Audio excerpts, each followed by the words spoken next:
There were once 3 demons sat in a hole at the end of the world, and they were very bored.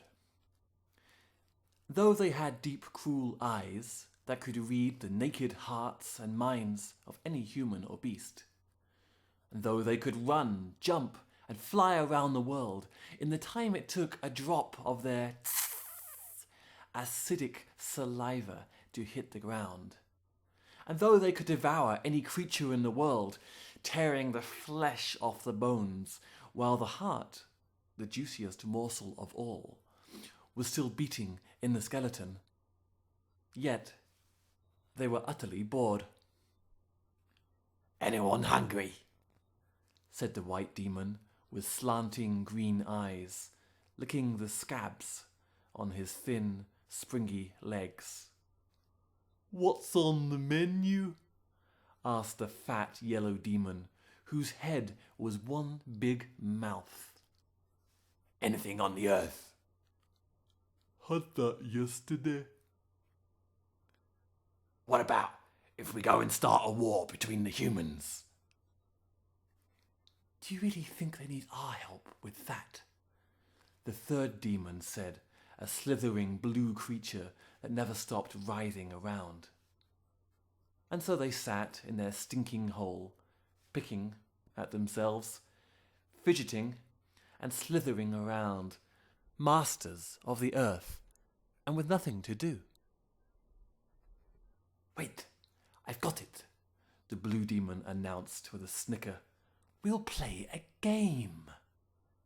"Which one? Ice fight?" "Hide and shriek." "No, treasure hunt." "We'll take turns at stealing whatever is most important to the humans." "Ah, great idea. I'm going first," the white demon declared, and with one spring of his scabby legs, he leapt up and out of the hole. In a matter of moments, he was perched on a rooftop of one of the great cities of the world, a cloth sack on his shoulder, while he studied the humans to see what they might miss the most. "They like looking at things," he observed to himself. "I could take all their eyes." Not very subtle, though, is it? No, got to be cleverer than that. "Ah, I've got it." And leaping down to the street, he opened up his sack. The yellow and blue demon awoke from a lazy nap to see the white demon scramble in the hole, splattered with red spots. "Been in a fight?" the blue demon inquired, his tongue darting around curiously. "No, I've gone and stolen the colour red. It's all here. You should see 'em. No more pretty sunsets. The sun looks like a bit of ash going down. No more kissing. Grey lips like old iron aren't very inviting. And best of all, everyone keeps burning themselves on fires that they think have gone out. What a laugh." "You're nothing but an amateur," the yellow demon sighed. "Let me show you how it's done." He inhaled deeply, slurping in the air greedily, and his already swollen belly began to inflate and inflate until he drifted up, off the ground, and out of the hole. And then, hitchhiking on a passing wind, he was blown thousands of miles through the sky in a heartbeat. He came to a halt, floating above a marketplace in Africa. He watched for a while, and saw that though the humans had to work very hard to make a living, they got through their day with plenty of smiles and laughter to keep their spirits up. "This really is too easy," he thought, and opened up his sack. Back in the hole, the white and blue demons heard the sounds of muffled giggling as the yellow demon approached. "That dumb glutton, he's gone and forgotten about the game and just brought back some kids for lunch," the white demon snarled. "Oh no, I haven't, though I did stop for a snack in a playground on the way home," the yellow demon admitted as he landed softly, the ripples of belly fat settling one on top of another, and a smirk spreading across his face as the other demons stared curiously at his sack. I've gone and stolen all the laughter in the world. Now when something funny happens, the humans try to laugh, but nothing but tears comes out. Beat that if you can. Simpletons, the both of you. To take what the humans value the most, you have to understand what holds them together. Just what? The blue demon slid out of the hole, his body hugging the ground greedily, and in a moment, he was gone. Unlike the other two, the blue demon didn't need to sit and think about what to steal, for he'd lived among the humans since the earliest times and knew full well what was most important to them. Opening his cloth sack, he crawled through the world and stole all the stories. Stories? What difference is that gonna make? Can't eat them. Fools. Stories are what held their whole society together. Without them, their world will come apart at the seams. Just watch. And to the grudging admiration of the white and yellow demons, that's exactly what happened. Without stories to inspire them, the humans stopped building and creating. And without stories to help them see the world from someone else's point of view, everyone thought they alone were right. Without stories to teach them the lessons of the past, people just went and made the same mistakes again and again and again. And without stories to connect them to the deep, magical mystery of life, people began to lose all hope and will to carry on. Families fell apart. Strangers fought in the streets. People robbed, bullied, and cheated one another. And the only thing left to believe in was every man for himself. Now it happened that a little girl about 8 years old called Libby sat on the balcony of her house and watched the chaos in the streets below her sadly. What happened here? She asked herself. But she didn't know, so instead she looked up at the sky and asked, what happened? What happened? What happened? Over and over, until she fell into an enchanted sleep. In her dream, she saw 3 disgusting demons sitting in a dark, nasty hole somewhere, covered with drips of a colour she couldn't remember ever seeing. They were taking turns to sip from a cloth bag and then fell to the ground in hysterics. And then, from another sack, they pressed their ears close and listened intently, quite absorbed in whatever it was they heard. Those rascals, she thought. It's all their fault. And awaking, she knew at once what she had to do. She filled her lunchbox with apples, cheese, some biscuits, and set out to take back what had been stolen. Under normal circumstances, it might have seemed strange to see an 8-year-old girl walk out of the town and into the fields alone. But no one seemed to know what was normal anymore, and they were too busy looking after themselves to pay her any attention. Libby didn't know where the demons lived, but guessed that it was probably not on any map. So she just walked steadfastly on, day after day, allowing the winds to guide her. The land grew empty and bleak as the miles passed, the plants dying out, and everything seemed to start blurring around the edges. The sky became a haze that faded into the land, so there was no longer anything left that you could really call a horizon. And though there was always light, she could no longer see the sun in the sky.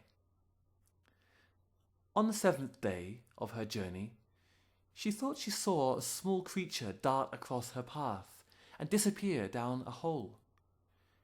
She stood very still, and after a few moments a pair of gleaming eyes could be seen in the darkness of an underground tunnel, sizing her up. Presently, out stepped a white fox, so perfectly suited to his environment that Libby could only see him at all by his eyes and his shadow on the ground. The fox stared at her intently and finally said, "Where on earth do you think you're going?" "To take back what was stolen." "Ah, yes, I heard about that. And what makes you think that you can get the demons to give back what they've taken?" It was a simple question, but it was proof of Libby's simplicity that she simply hadn't thought about it. She just knew that it was the right thing to do. That was all. How she was going to accomplish it had never occurred to her. The fox couldn't read minds, but the little girl's face was an open book, and he wondered at her utter lack of guile. He was a creature that had learned to be crafty in order to survive, and to see someone as painfully naive as Libby touched him to the core of his foxy heart. And to see a creature as painfully naive as Libby touched him to the core of his foxy heart. "Now listen to me," he said. "If you go there unprepared, those demons will have you for breakfast before you can open your mouth." "Then what should I do?" "You must learn the weakness of demons." And then, looking both ways to make sure no one was watching, the fox leaned forwards and whispered in her ear. The demons had had a rather fun morning. First, they'd thrown red all over each other, which wouldn't really have been that funny, except they'd been drinking deeply from the sack of laughter. And now that they calmed down a bit, they were ready to squeeze out a story from the third bag, when an unfamiliar scent wafted in from nearby. I don't believe it. I can smell. "Little girl, and I smelled her first." Sst, wait. The blue demon hissed, who was more sensitive than the other two. This one has more to give us than just a snack. Let's see what she wants. And so it was that Libby saw the three demons crawl out of their hole. The first a white mess of infected scabs and matted hair, bearing his razor-sharp teeth. The second a repulsive yellow belly with a mouth on top, openly drooling at the sight of her. The third less terrible in appearance, but somehow more frightening by the intensity of the penetrating reptile eyes with which he stared at her.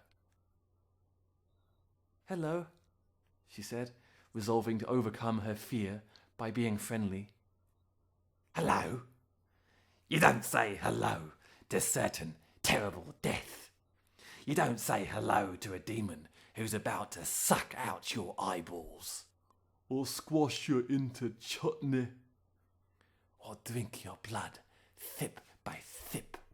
"Yes, but then we wouldn't be able to play a game," Libby said cheerfully. A game? "Yes, it's a guessing game. If I win, then you must give me back everything you've stolen and promise to never eat us up again. If you win, Yeah, you get to eat me for lunch. We could eat you anyway." yeah, but then we wouldn't get to play the game, stupid. What can this little pipsqueak know that we don't know anyway? We accept. We go first. The three demons then huddled together to compose a riddle between them, cackling each time they found a way to make it even harder to guess. After a few bites and scratches and awful giggles, they settled on a final version and turned around. I'm neither there nor here. No one wants me, but I visit everyone. I'm only found when things disappear. I only come when others are gone. And they all broke up laughing, confident that they'd set an impossible riddle. But Libby was not at all fazed. She met their eyes calmly and said, "Loss." What? How could you have guessed so quickly? Look at what you did to my world. You took away what was most important to us. It was loss you gave us. It was loss that brought me here. Now it's my turn. And closing her eyes to concentrate, she recited, I could be common, but I'm usually rare. I'm the criminal's hope. I'm the sinner's prayer. I cost nothing, but I'm worth a lot. I'm the only way a wound can be forgot. The demons bit themselves until they drew blood at the difficulty of the riddle. They thought they had heard all the puzzles in the world before, but this one was new to them, and they found themselves gripped by the fear of losing. We get one guess each. That's not fair. Since when were demons fair? I guess gold. It's rare. Criminals hope for it. It can't make you forget a wound, though, can it? Next. Immortality. Everyone hopes and prays for it, and if you live long enough, you forget any wound. It can't be common, though, can it? Next. The blue demon was a good deal wiser than the other two, and didn't just snatch at a guess. Instead, he used all his sensitivity to read the girl's heart and mind for the answer. But though he scanned every cell of her body with burning intent, he couldn't find it anywhere. Finally, he looked into her eyes with unswerving hatred and said, I give up. What's the answer? Libby looked at them all with pitiful eyes and said, Forgiveness. The demons at once let out a loud howl of anguish and scratched themselves viciously with their dirty claws, hitting their heads against the ground in anger. The answer was so alien, so foreign to them, that they were unable to see the little girl in front of them was full of it. The only reason she'd had the courage to come here in the first place was that she had already forgiven them for what they had done. You might have won, the white demon growled, looking up at her hungrily. But what's to stop us eating you anyway? Because if you did, the word might get out that you cheat, and then no one would ever play a game with you, ever again. The demons shuddered at the truth of her words. More than killing, eating, and causing pain, they loved most of all to gamble, and they could not risk losing their reputation. Despite themselves, it was their only point of honor. The snake demon eyed Libby icily. You've been talking to Foxith. But before Libby could reply, he pulled out the 3 sacks and ripped them open with his teeth, and the bleak land around them burst into life. Libby's eyes filled with a colour brighter and more vivid than anything she could remember seeing in her life. Her ears tingled with the sound of millions of voices laughing, and she felt a whirlwind of stories sweeping around her, a myriad of scenes and characters and metaphors flooding her senses until she no longer quite knew where she was or what had been happening. She awoke some time later on the favourite chair on the balcony of her house. Her mother laid a cup of hot chocolate on the table beside her, stroked her hair, and walked back inside. Libby leaned forwards tentatively and saw that life was going on as normal in the streets. There was a couple kissing on the corner. Some delivery men were sharing a private joke, and an old man on a park bench was telling his grandchildren a story that had them wide-eyed with wonder. Libby leaned back in her chair and sighed. She hoped the demons wouldn't get too bored in that nasty hole they lived in. Why couldn't they make a nicer home for themselves? There wasn't a shadow or a scent on the wind or the slightest sound, but something told the fox to dart at once into the nearest hole. Miserable ball of mangy fur. I'll teach you to meddle. I'm gonna floss my teeth with your tail. I'm going to poison your soul, Drop by drop. No, I wouldn't do that if I were you. The fox laughed from deep inside his hole. I know. Why not? The white demon growled, getting ready to jump down and grab him. Because then you wouldn't find out how to keep eating the humans. But we promised to leave them alone from now on. And it was you who taught the little brat that trick. Oh, of course. But that was when you just snatched them up and gobbled them. I'm sure no one would hold it against you when you're invited to dine. You'd better start making sense quickly, the yellow demon moaned, overcome with hunger. You just have to start eating them up from the inside. No human wants to give you his body to eat, but the soul is pretty much up for grabs, I'd say. Just look around you. The alcoholics, the addicts, the depressed, all the humans who have given up on life. Doesn't that sound like an invitation to you? The three demons looked at one another in astonishment, and slowly, surely, a smile formed on their lips, and they began to laugh maniacally. How had they never thought of that before? Already they could smell desperation and despair on the wind, blowing in from the nearest city. Forgetting about the fox, they turned around and set off in search of lunch.